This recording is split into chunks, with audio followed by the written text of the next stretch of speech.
na 2014, paspoort abay de geldigheidsduur, validez, de 5 anos para 10 anos. E se trece kune, como mestra pas an eleges na calculação de halvering de validez. Se bono a pas an eleges lo bolo abay wak na 5 anos depois daling dembo aanvragen nang, com consequência que botar tem inkomsten derving. Dus bomestra pas ore e valor de paspoort na e quantidade de validez. E se no a passa destijds que bo assinti caída depois de 5 anos den aanvraag e dus den quando você bo entrada e bo bedrijfsvoering.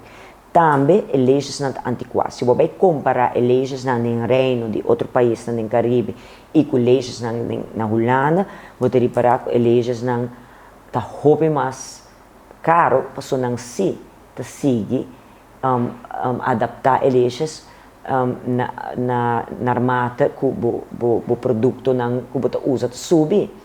Bijvoorbeeld, o produto está kostendekkend. Você não tem ganache. Senso não traz ganache, pero você por cobrir o gasto na operação sim. Então, esse três cune que ora você vai berekenen quanto custa papel de 5 florin, mas não sei a menos costuma a papel de 5 florin. Pero o papel nota custa 5 florin se você quanto gasto você tem de bedrijfsvoering, de operations. Nenhum negócio não lo traz assim que o produto custa 10 e você vende 5. Actually, se o produto custa 10, o negócio está vendendo 5, porque 5 está enganasse e de production é 10. A nós, não, o production para produto está custa 10 florin, aceita o que você cobra o cliente para o serviço e aceita exercício que não passa do governo, não tem consenso sobre algemeen, exercício que você queda que tem custo de produto. E se você não quer fazer que tem custo de produto, você está ineficiente, para pôr ele vasto clavado em lei, porque não sempre te cobra a base de lei, você mará na lei de preço, porque cada biaco é preço, você vai cambiar a lei, para evitar isso, e agora também vou fazer indexeringsartikel de algemeen, então e agora maneira o produto que o custo não sube, e sube com index.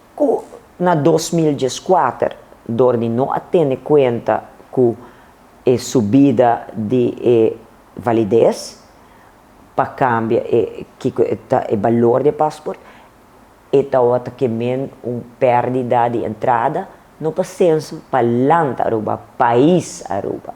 Bom, então 42% eigenlijk se berekenen de entrada ng Cuba toto supposed de agang. Di passport, no di an algemeen. Na bota bay kumisa bono tabay break even no ba perde.